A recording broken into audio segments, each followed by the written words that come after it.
یا ایھا الذین آمنوا لا ترفعوا اصواتکم فوق صوت النبی، بڑی اہم ترین یہ آیات آ رہی ہیں اگلی دو۔ اے ایمان والو، اپنی آوازوں کو مت بلند کرو نبی صلی اللہ علیہ وآلہ وسلم کی آواز سے۔ وَلَا تَجْهَرُوا لَهُ بِالْقَوْلِ كَجَهْرِ بَعْضِكُمْ لِبَعْضٍ، اور آپ صلی اللہ علیہ وآلہ وسلم کے ساتھ اس طریقے سے اونچی آواز میں گفتگو مت کرو جس طرح تم آپس میں ایک دوسرے کے ساتھ کرتے ہو۔ آپ صلی اللہ علیہ وآلہ وسلم کا ایک پروٹوکول ہے، ان تحبط اعمالکم وانتم لا تشعرون، کہیں ایسا نہ ہو کہ تمہارے اعمال برباد کر دیے جائیں اور تمہیں خبر بھی نہ ہو۔ نبی علیہ السلام کی موجودگی میں آواز بلند کرنا یہ اتنا بڑا جرم اور گناہ ہے کہ اعمال بھی اکارت ہو جائیں گے اور تمہیں یہ پتہ بھی نہیں چلے گا کہ تمہارا بیڑا غرق ہو چکا ہے۔ اور یہ آیت آپ کو پتہ ہے کن لوگوں کے بارے میں نازل ہوئی ہیں؟ جو اس امت کے سب سے بہترین لوگ ہیں، حضرت ابو بکر اور حضرت عمر رضی اللہ تعالی عنہما۔ یہ ان کو اللہ تعالیٰ نے دھمکی لگائی تھی۔ تو سر ہم اور آپ کس کھیت کی مولی ہیں سر؟ اس کے کانٹیکسٹ میں صحیح بخاری میں امام بخاری ایک حدیث لے کے آئے، اسی چیپٹر کی انہوں نے ہیڈنگ بنائی ہے، کتاب التفسیر چیپٹر میں صحیح بخاری میں، اور ایک حدیث لے کے آئے ہیں، اور حدیث کے الفاظ ہی بہت رقت انگیز ہیں۔ عبداللہ ابن ابی ملیکہ تابعی کہتے ہیں قریب تھا کہ اس مخلوق کے دو بہترین افراد تباہ و برباد ہو جاتے، یعنی ابو بکر اور عمر۔ وہ تباہی کے دہانے پر پہنچ گئے تھے جب انہوں نے رسول اللہ کے حضور آپس میں گفتگو کرتے ہوئے اپنی آوازوں کو بلند کیا۔ رسول اللہ کے ساتھ بدتمیزی نہیں کی سر، پوائنٹ ٹو بی نوٹڈ، آپس میں گفتگو کر رہے تھے نبی علیہ السلام کی موجودگی میں۔ اور پھر امام بخاری نقل کیا کہ بنو تمیم کا ایک وفد آیا تھا، تو نبی علیہ السلام کی عادت تھی جب بھی کوئی قبیلہ اسلام قبول کرتا تھا نا تو اس قبیلے کا کوئی نہ کوئی امیر مقرر کر دیتے تھے تاکہ بعد میں کمیونیکیشن صرف امیر کے ساتھ، قبیلے کے سردار کے ساتھ ہو۔ تو حضرت عمر کا مشورہ تھا کہ ایک شخص تھا اقرع، اس کو امیر مقرر کیا۔ تو حضرت ابو بکر نے کہا کہ نہیں، یہ شخص اتنا مناسب نہیں ہے، یہ جو دوسرا شخص ہے نا قعقاع بن عمرو التمیمی، یہ بہت بہادر تھا، جس کے بارے میں حضرت ابو بکر کہا کرتے تھے نا یہ 1000 بندوں پہ بھاری ہے۔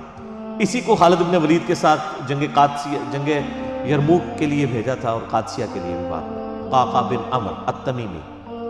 تو حضرت ابو بکر کا مشورہ تھا قعقاع کو جو ہے نا یہ امیر مقرر کیا جائے۔ تو حضرت عمر نے کہا کہ ابو بکر آپ ہر مسئلے میں نا یعنی میرے ساتھ اختلاف کرتے ہیں، میرا مشورہ جو ہے زیادہ مناسب ہے۔ بس آپس میں تلخ کلامی ہو گئی، نبی علیہ السلام بیٹھے ہوئے تھے، آیات نازل ہوئی کہ نبی کی موجودگی میں آواز بھی بلند کی نا تو بیڑا غرق ہو جائے گا۔ اچھا، حضور کے ساتھ کوئی بدتمیزی نہیں کی آپ کی موجودگی میں۔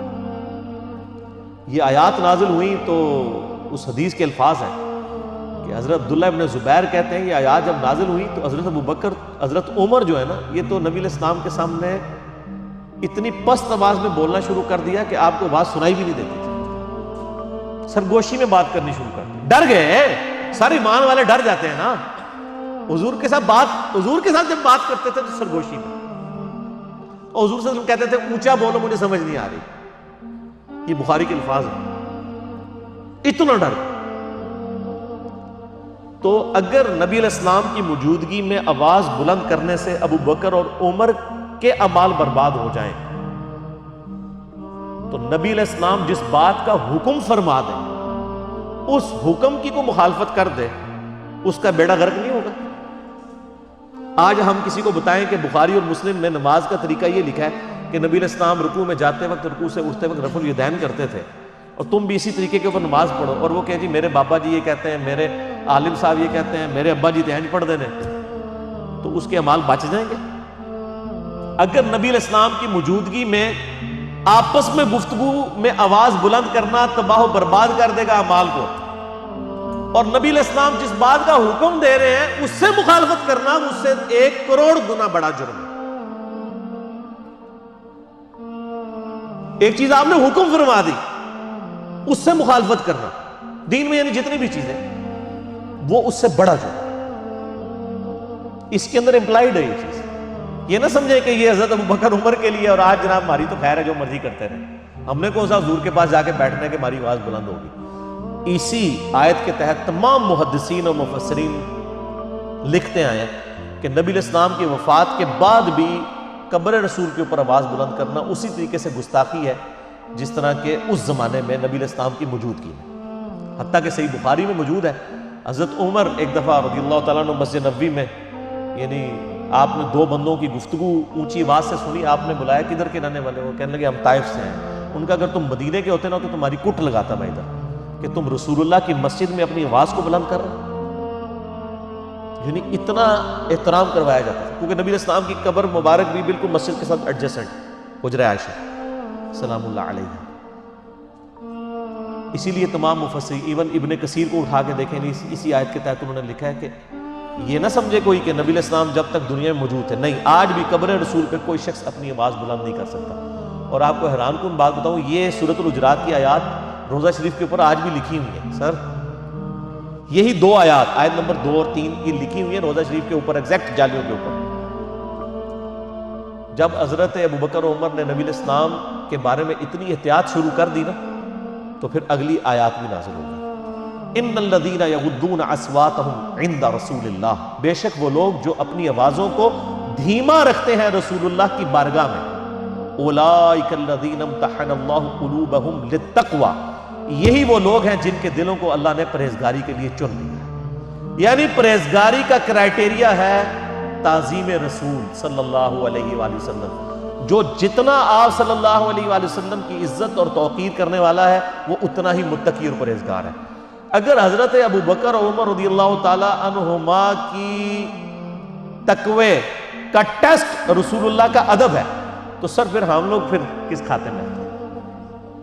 اور یہ جو کچھ آج ہو رہا ہے کہ ہم لوگوں کو کتاب و سنت سے تعلیمات بتاتے ہیں اور لوگ اپنے بابوں کے شعر پڑھنا شروع کر دیتے ہیں, بابوں کی کتابیں لے کے آ جاتے ہیں, یہ کیا گستاخان رسول نہیں ہے؟ یہ بھی اسی لیول کے بلکہ اس سے بڑے گستاخان رسول ہوں گے کہ اگر یہ نبی علیہ السلام کی موجودگی میں آواز بلند کرتے, وہ چھوٹا جرم ہے اس مقابلے میں کہ آپ کوئی حکم دیں اور آپ کہیں جی میں نے تو اس پر نہیں چلنا, میں نے تو اس چیز پہ چلنا. بہت بڑا لمحہ ہے.